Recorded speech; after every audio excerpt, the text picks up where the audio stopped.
What happens when you follow a mysterious boy into a cursed tomb? A chilling nightmare unfolds, where the lines between reality and terror blur. Uncover dark secrets, ancient demons, and a family's curse that haunts the depths of the earth. Will they survive, or will the tomb claim them all? The horrifying journey begins now. January 11th, 1788. A cold and bitter evening, one that would haunt the minds of three soldiers for the rest of their lives. The wind howled through the trees as snow and ice covered the hills, and the soldiers trudged through the freezing wilderness. These men, hardened by battles, had no idea that this night would not be like any other. As they made their way back to Rome after delivering an important message to another city, the cold was becoming unbearable. Each step felt like a battle against the elements, and they knew they could not continue much longer. Then in the distance they saw it, a faint light flickering through the trees, a small cottage, almost hidden within the dense forest. With no other option, the soldiers decided to make their way toward it, hoping to find warmth and rest for the night. As they drew closer, their hopes rose. There was a fire burning inside. They knocked on the door, expecting to find someone inside, but there was no answer. The door creaked open on its own, as though the house had been waiting for them. Inside, the soldiers were met by an eerie silence, broken only by the crackling sound of the fire. And then they saw him, a young boy, no older than 8 or 9, sitting in front of the fire. But there was something deeply unsettling about him. His gaze remained fixed on the flames, and he did not even acknowledge their presence as they entered the room. The soldiers exchanged uneasy glances, confused and unsure of how to proceed. "Where is your family?" one of the soldiers, Enzo, asked, his voice thick with concern. But the boy did not respond. He simply continued staring into the fire, his expression frozen in place. A long silence filled the room. Before the boy finally spoke, his voice calm yet strangely unsettling. "I shall show you." The words were simple, but the way they were spoken sent a chill down the soldiers' spines. There was something wrong about the boy, something unnatural. Despite their concerns, they decided to stay the night, their exhaustion outweighing their fear. But they couldn't shake the sense that they were being watched. It was as if the cottage itself was alive, its walls breathing with an eerie energy. They took turns keeping watch through the night, each soldier trying to stay alert but struggling to fight off the overwhelming fatigue. As the night wore on, the atmosphere grew heavier, and the boy's strange presence seemed to intensify. Every time the soldiers glanced at him, he was still there, staring into the fire, his eyes unblinking and unseeing. When it was Luca's turn to watch, he barely managed to stay awake. But as the minutes passed, the silence of the cottage was broken by a voice that was too calm, too cold, to belong to a child. "Come with me. I will show you where my family is." Luca nearly jumped out of his skin. The boy was standing over him now, his face inches from Luca's own. The words were delivered without emotion, like a command rather than a request. Luca shook off his shock and called out to Enzo and Santino, urging them to wake up. Santino, still groggy from his sleep, seemed confused and disoriented. But Enzo, ever the leader, immediately knew something was wrong. His instinct told him that they could not leave the boy alone, that something deeper lay hidden within this dark forest. As they left the cottage and followed the boy deeper into the woods, the soldiers began to feel that strange unease once more. The boy led them down a winding path that took them further away from the safety of the town. With each step, the forest seemed to close in on them, the trees whispering and creaking as though alive. There was a strange energy in the air, something dark and ancient, and it was growing stronger with every passing moment. When they reached the top of a hill, the boy pointed towards something in the distance, a shape barely visible in the gloom. "It's just over the hill," he said softly. The soldiers followed, their hearts pounding with a mixture of curiosity and dread. When they reached the bottom of the hill, they saw what the boy had led them to, a giant ancient tomb, shrouded in darkness and overgrown with twisted vines. It looked as though it had not been touched in centuries. Enzo was the first to speak, his voice trembling with anger and fear. "Is your family in there, boy? Are they dead?" "No," the boy replied, his voice distant and hollow. "They're hiding in there." Against their better judgment, the soldiers followed the boy into the tomb, where the true horror awaited them. Inside, the air was thick with the smell of decay, and the darkness seemed to consume everything in its path. They had no choice but to press on, their fear growing with every step. As they ventured deeper into the tomb, they were soon separated by the oppressive darkness. Enzo disappeared first, vanishing into the shadows without a trace. The remaining two soldiers, Luca and Santino, called out for him, but their voices were swallowed by the tomb's unnatural silence. Suddenly, they were surrounded by an unsettling darkness.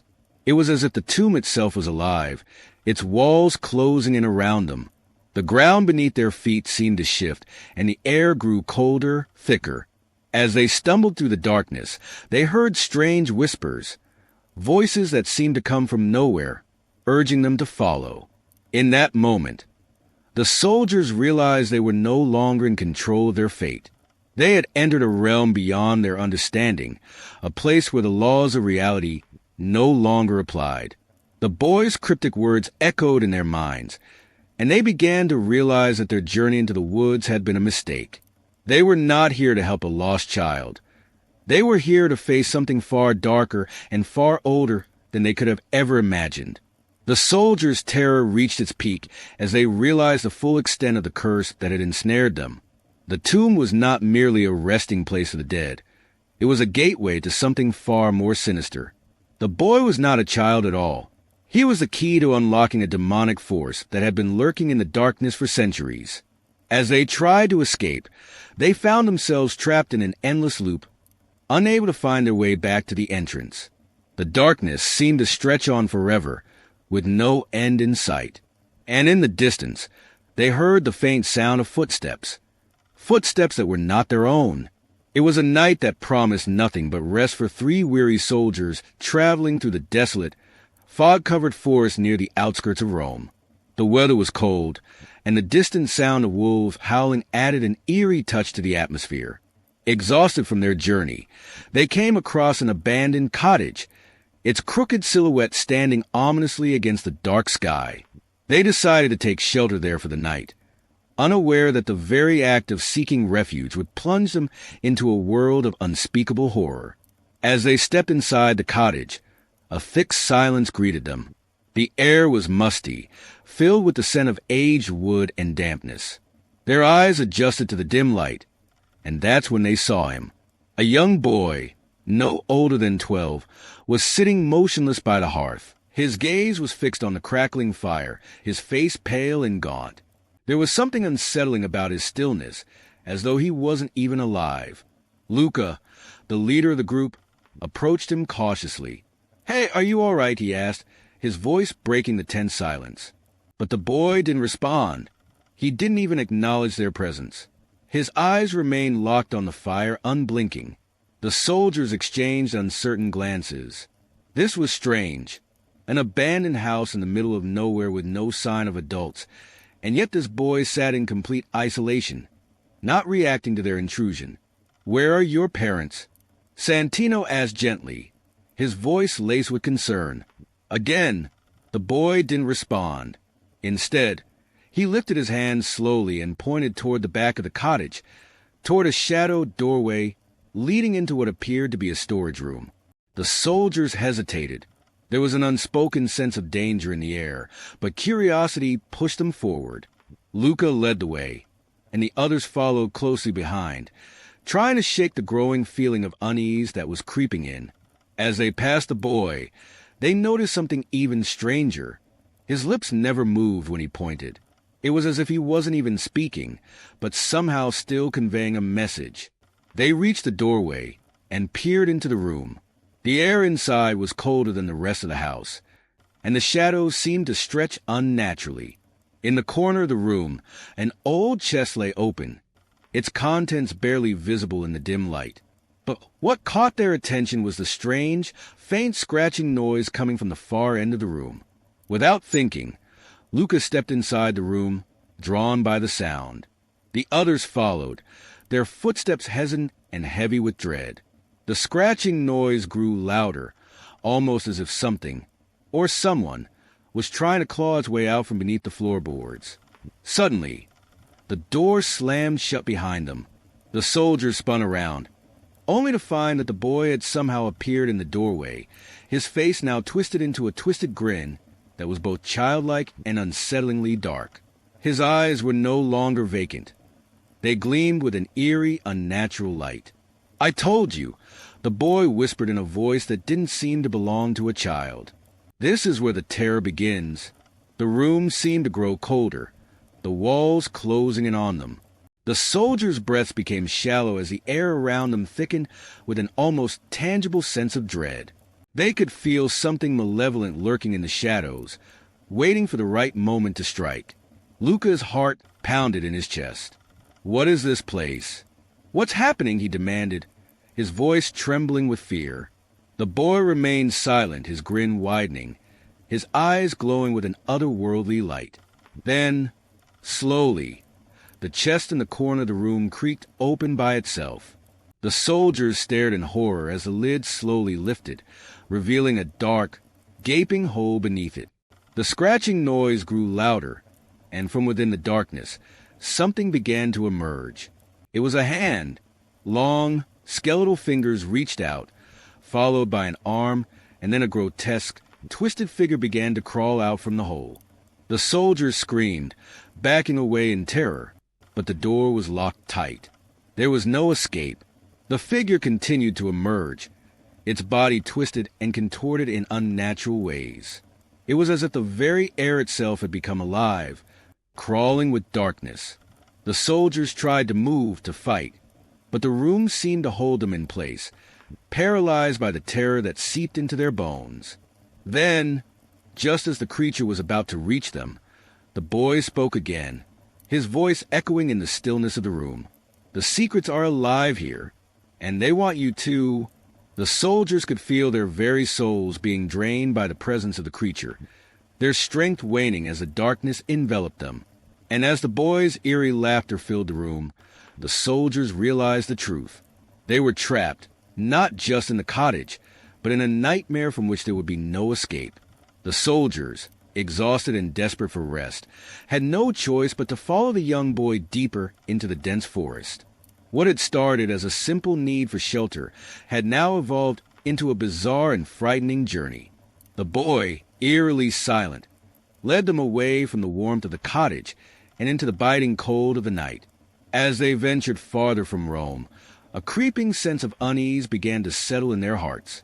What was supposed to be a routine task, finding the boy's family, was quickly becoming a sinister quest. The deeper they went, the more the forest seemed to swallow them whole. The trees grew taller, the air thicker, and the silence more oppressive. It wasn't long before the boy stopped, turning to face the soldiers with an emotionless gaze. His voice, as chilling as ever, echoed in the stillness of the woods. "It's just over the hill." The soldiers, their senses heightened, could feel that something was terribly wrong, yet they continued to follow him, driven by a sense of duty and curiosity. When they reached the top of the hill, what they saw in the distance shocked them to their core, a massive tomb, ancient and foreboding, standing alone in the clearing. The tomb seemed to pulsate with an unnatural energy, its shadow casting an eerie gloom over the soldiers. The boy, unfazed, began to descend the hill toward it, as though he were drawn to it by some unseen force. "Is your family in there?" one of the soldiers, Enzo, asked, his voice tight with fear.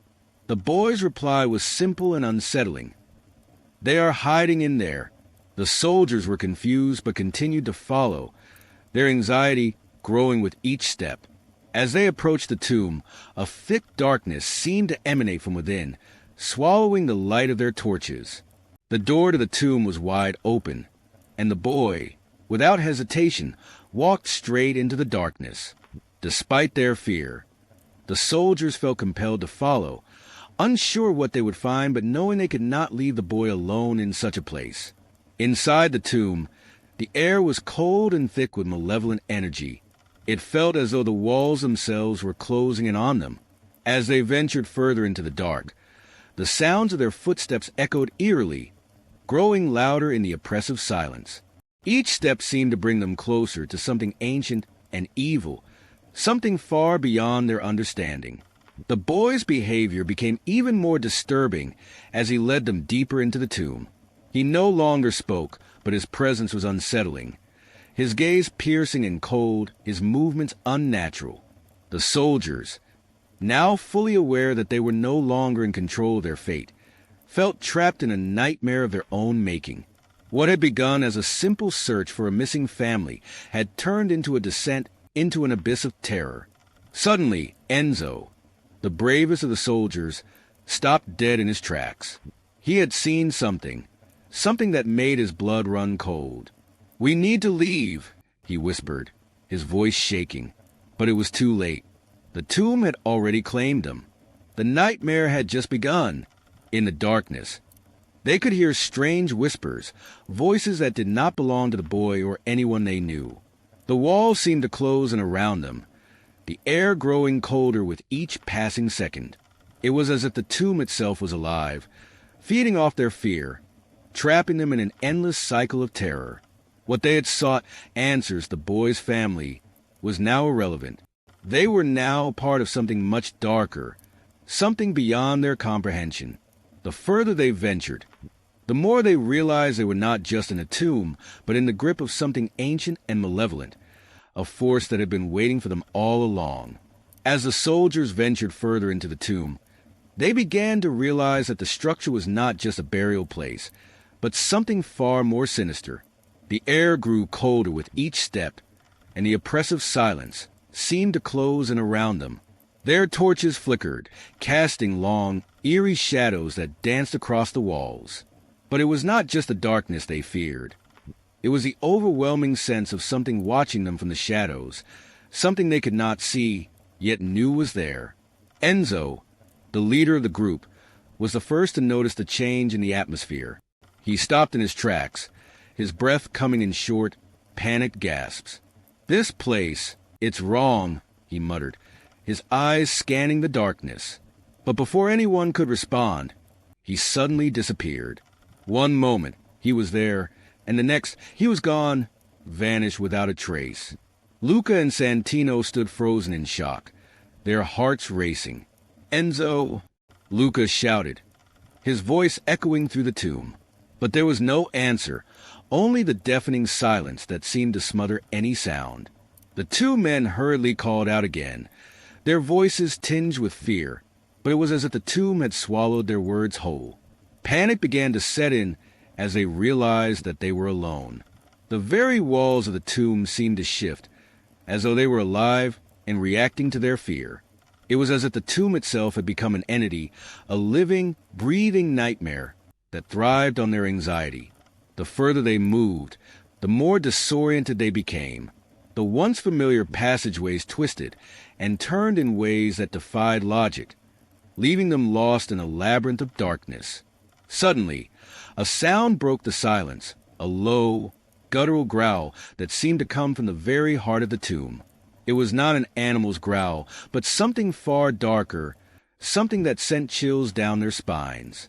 Luca and Santino exchanged terrified glances, their minds racing to understand what was happening. They had come to this tomb seeking answers, but now they were faced with an ancient evil that had been dormant for centuries, waiting for them to make a fatal mistake. As they pressed forward, the air grew thicker, almost suffocating. It was as if they were being drawn deeper into the heart of the darkness, unable to resist its pull. The walls around them seemed to close in, the narrow corridors growing narrower with each step. The oppressive atmosphere made it difficult to breathe, and the sounds of unseen creatures, the skittering of claws against stone, the soft rustling of something large moving in the dark, grew louder and closer. Luca's heart pounded in his chest, and his mind raced. He could feel the presence of something watching him, its cold gaze pressing down on him from all sides. He wanted to turn and flee, but he knew that there was nowhere to go. The tomb had become a trap, and they were its prey. Suddenly, a high-pitched scream pierced the darkness. It was Santino. He had been separated from Luca, and now, in the distance, Luca could hear his friend's voice echoing in terror. "Luca!" Santino cried out, but his voice was quickly swallowed by the darkness. Luca ran toward the sound of his friend's voice, but with every step, the scream grew fainter, until it was completely gone. Luca reached the place where Santino had screamed, but he found nothing. No sign of his friend, no trace of his presence. The tomb was utterly silent once more, as if nothing had happened. The only sound was the faint, unsettling hum that seemed to emanate from the very walls themselves. The tomb was alive, and it was feeding on their fear. Luca felt the cold fingers of dread clutch at his heart. He was alone now, surrounded by an ancient evil that had no mercy. He could feel it closing in on him, pressing down on him from all sides. The walls seemed to pulse with a dark energy, and the darkness itself felt alive, as if it was trying to consume him. Desperate to escape, Luca turned and ran. He had no idea where he was going, no idea how to find his way out. The tomb had become a maze, and every turn seemed to bring him deeper into its grip.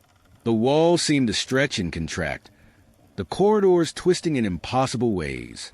It was as though the tomb was shifting, changing its shape to keep him trapped. But no matter how fast Luca ran, the tomb seemed to stretch on forever. He could feel the unseen terror closing in around him, and with every step, he felt his strength draining away.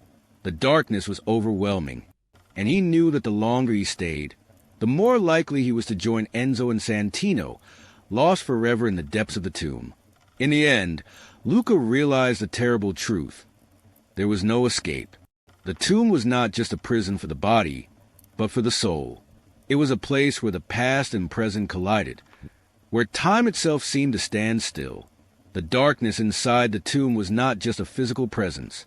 It was a manifestation of the evil that had lived there for centuries, waiting for new victims to claim. As the final flicker of Luca's torch died out, the tomb was swallowed by darkness once more, and the cycle of terror began anew. Luca stumbled out of the darkness, his heart racing, his legs weak from the terror he had just endured. The tomb had swallowed his comrades, leaving him the last man standing. But now, as he emerged into the cold, moonlit night, he thought he was free. He thought the nightmare was over. But fate had other plans for him. As Luca's eyes adjusted to the light, he froze in place. Standing before him, at the entrance of the tomb, was the same boy who had led them into the darkness in the first place. But this time, the boy was not alone. Behind him stood a family, a mother, father, and two other children, their pale faces twisted in sorrow and malice. The eerie silence was broken only by the wind, but the air felt thick, oppressive. Luca's heart skipped a beat as he recognized the boy and his family. They were not living beings at all. They were the spirits of a long-dead family, cursed to roam the tomb for eternity. The boy's once innocent face now carried the weight of ancient pain, his eyes glowing with an otherworldly fire. "You should not have come here," the boy whispered, his voice hollow and cold. "Neris and Osad, the demons, they're the ones who killed us, but we are the ones who cursed this place. The tomb is their prison, and we are their tormentors." Luca felt a chill run through his spine as the boy's words hit him like a punch. The boy wasn't just leading them into the tomb. He had been leading them to their doom. The boy and his family were the victims of a dark ritual, and now they were bound to the tomb, forever haunted by the demons, Neris and Osad, who had taken their lives. The tomb had been a prison for the family, a place of torment and suffering, but it had also become a place where the demons had grown strong, feeding on the souls of those who dared to enter. "What do you want from me?" Luca managed to choke out, his voice trembling. "Why did you lead us here?" The boy's lips curled into a sad, bitter smile. "We were cursed, bound to this place for eternity. But you, Luca, you are the last of the soldiers. You are the one who must carry the burden of our sins." The air grew colder still as Luca watched in horror, as the spirits of the family began to transform, their bodies contorted, their eyes turning black as the demons, Neris and Osad, began to take shape around them. These demons were not just creatures of shadow. They were ancient beings of evil, their power feeding off the souls that were trapped within the tomb. And now, they had set their sights on Luca. With no time to think, Luca turned and ran. He could feel the weight of the curse on his shoulders, the spirits and demons hot on his heels. The ground beneath his feet seemed to shift, as if the very earth was conspiring against him. The family's voices echoed in the night, their cries filled with both anger and sorrow. "Run, Luca, run," they wailed, but the terror he felt was too overwhelming. There was no escaping this place. There was no escaping the demons. As Luca reached the edge of the tomb, he felt a strange sense of déjà vu. He had been here before, hadn't he? It was as if the world itself was spinning in circles, pulling him back into the darkness. The boy's haunting eyes were the last thing he saw before everything went black. When Luca awoke, he found himself standing in the same spot, as if time had reversed itself. The tomb was before him again, the cursed family now standing at the entrance, their eyes filled with malice. And then Luca understood this was no ordinary tomb. It was a cycle, an endless loop of terror. Those who entered were never meant to leave, and each time they escaped, they would only return, forced to relive the nightmare over and over again. Luca knew what he had to do. He couldn't escape. He couldn't run anymore. The only way to end the curse was to face the demons head-on and destroy them once and for all. With a heavy heart and no hope of survival, Luca entered the tomb one last time. His journey had come full circle, and now he was part of the curse. Thank you for following Luca's harrowing journey through the cursed tomb. If you enjoyed this horror story, please consider liking and subscribing to our channel. Your feedback is important to us. If you didn't enjoy the story, let us know what kind of horror tales you prefer, and we'll work to bring you better, more thrilling experiences. Your thoughts help us create content tailored to you.